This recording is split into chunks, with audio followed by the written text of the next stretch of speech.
And we're back, ladies and gentlemen, with a brand new video. It's your boy, it's your host, you know the rest. If you're a returning subscriber, thank you so much for tuning back in. If you're a brand new subscriber, welcome to the humble abode of FootySessions, man. Before we get into the video, please make sure that you subscribe. Please make sure that you engage with me in the comment section. If you have any takes from what I'm going to talk about right now, what I'm going to definitely talk about right now is Southampton versus the Chelsea review. I'm feeling like El Putro right now because we definitely walked on water at St. Mary's. We definitely cruised, we definitely sent a message to Real Madrid.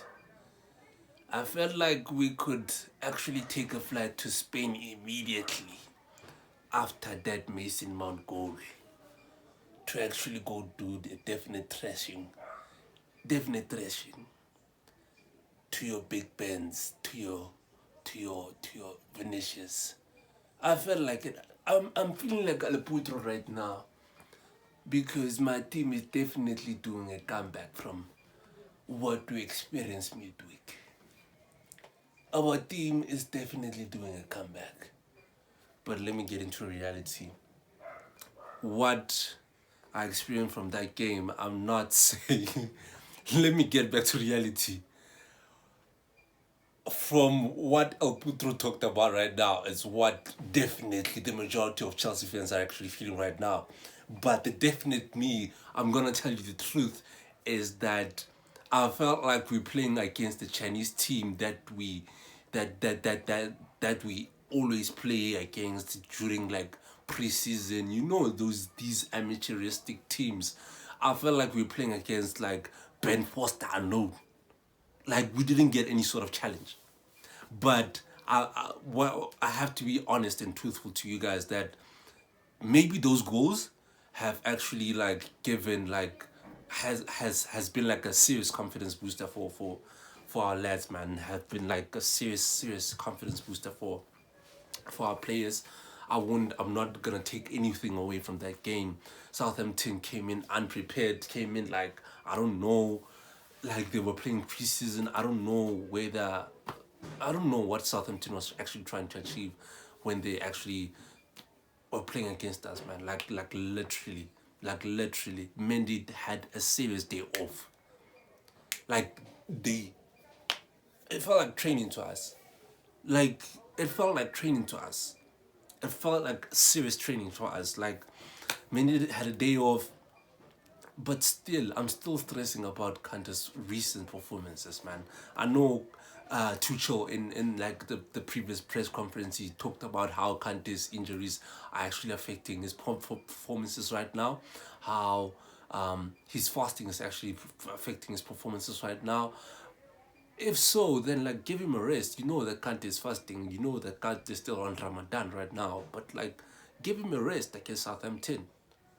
I know, like, we came to Southampton thinking that Southampton were going to pressure us in the corner and, like, try to get a result out of us. But, like, still, like, we, like, 4-0 up. Like, second half, rest him so that he can, like, be rejuvenated for the Real Madrid game during the week. Excuse me for the background noise.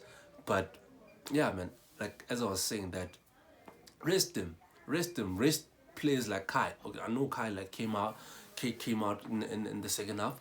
Like rest players like Kai, rest players like Kova. Okay, Kova actually needed those minutes in his legs to actually be ready for the game in Spain. You get to understand. But like, to be quite honest, let's not get carried away from this result. Let's not think that we're gonna thrash Real Madrid, because like we lacked basic things, as I said, like midweek, man. We lacked basic things, and Southampton didn't give us any challenge to actually test out that back three from the horrible performance, from the horrendous defending that they had like midweek. You get to understand, they didn't test anything. Thiago Silva wasn't tested, Rodrigo wasn't tested, Christensen wasn't tested. You get to understand. So that's my point. A lot of Chelsea fans are feeling like El Putro right now. You get to understand. So that's my take on the whole situation, man. But let me get into the lineup, and and I'll also dive into like individual performances. We went with the 3-4-3, with Mendy being the goalkeeper, with our three centre backs, which are Rudiger, Thiago Silva, and Thiago Silva and who, and Christensen, and then our middle field were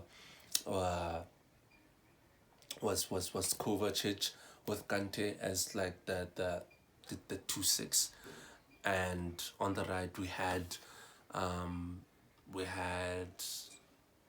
who's this guy? Who's this guy? See, now I'm forgetting. And then on the left we had Marcus Alonso, and then on the right I think we had Loftus Cheek, and then up top we had Kai Havertz with with with with with with Mason Mount, with um was Mason Mount playing at 10? Was it the 3-5-2? Was it the 3-5-2? Like, to me it actually feels like a 3-5-2. Like, I don't wanna lie. It felt like a 3-5-2. It didn't feel like it didn't feel like a 3-4-3. So Loftus Cheek was actually playing wide.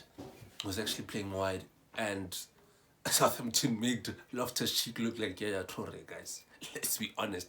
Like, the crosses that Loftus Cheek was actually putting in the box. Come on, guys. They were so class. They were so hey, dude.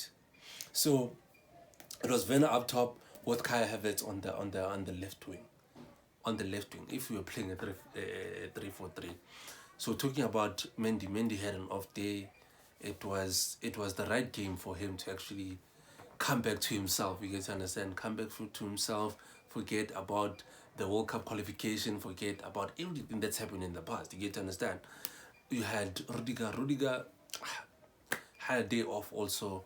So yeah, Thiago Silva had a day off. Like, our backline had a day off. I'm just gonna talk about our middle field and our front three. You get to understand? So Kovacic and Kante. Kante, Kante didn't do much. I know there wasn't much to do, but like, he didn't like he wasn't like that mobile. I know, like, he had a shot where he actually was like one on one with Poster, and like he didn't like chip it like properly. He didn't chip that shot properly. But like, besides that, like, he wasn't mobile enough. He didn't like do a lot of connecting plays. He didn't connect a lot with our attackers. You get to understand what Kante is like supposed to do. What Kante usually does. He didn't actually do that. You get to understand. So I know he was actually, as I said, like, I feel like we were playing a 3-5-2, man, because Kante was playing so deep with Kova. You get to understand? So Kante was the one being mobile in that middle field. He was actually doing everything in that middle field, like defending, attacking, connecting play. So making sure that your Marcus Alonso is getting the ball, and Rudiger a lot of times made sure that Alonso's always get the ball, because Alonso had these like bombing runs. He made sure that like he was always in near that 18-yard area. Get to understand? So he made sure that he was always next to the 18-yard area. And then you had Werner had a class game, man. I feel like this guy likes playing against Southampton, because even last season as well, and the season before that, when we were with Lampard, he did this like this nice dummy, man. I don't know who was the dummy against. Like, I don't know. I can't remember. But he did like this beautiful dummy, where the ball was like in between the legs of the Southampton defender. You can understand, and he made this beautiful run. So it was very, very, very, very nice experience for Werner, man. He actually said it, that he actually enjoyed it. So I feel like, get the ball and target Werner. Like, if Werner would like get the ball and target for like majority of his games, he would like step ahead like a lot, dog. Like, he would actually get those stats in. And another player that I want to talk about is like Mason Mount. Mason Mount is having like a very, very serious bad season, but his goals and assists won't show, because his goals and assists are way up there, and his assists like are beyond like Kevin De Bruyne. I think it's like far beyond Kevin De Bruyne's right now. But like Mason Mount is having a bad season. Mason Mount is having purely a bad season. And then you have your Kai. Kai's consistency, man. Kai's consistency. I know it was a tap in from that short wave and I actually hit the post. And from a rebound, I know it was a tap in, but like, come on, man. Kai is actually putting in the numbers. So let's be honest and fair. But other than that, man, I really enjoy the performance. I wouldn't say that it's a scary result to actually shake Real Madrid or like to actually make them pee their pants. I wouldn't say that, but El Putro says something different. You get to understand. So other than that, see you at Spain. See you at Santiago Bernabeu. You get to understand. From El Putro to you guys, peace.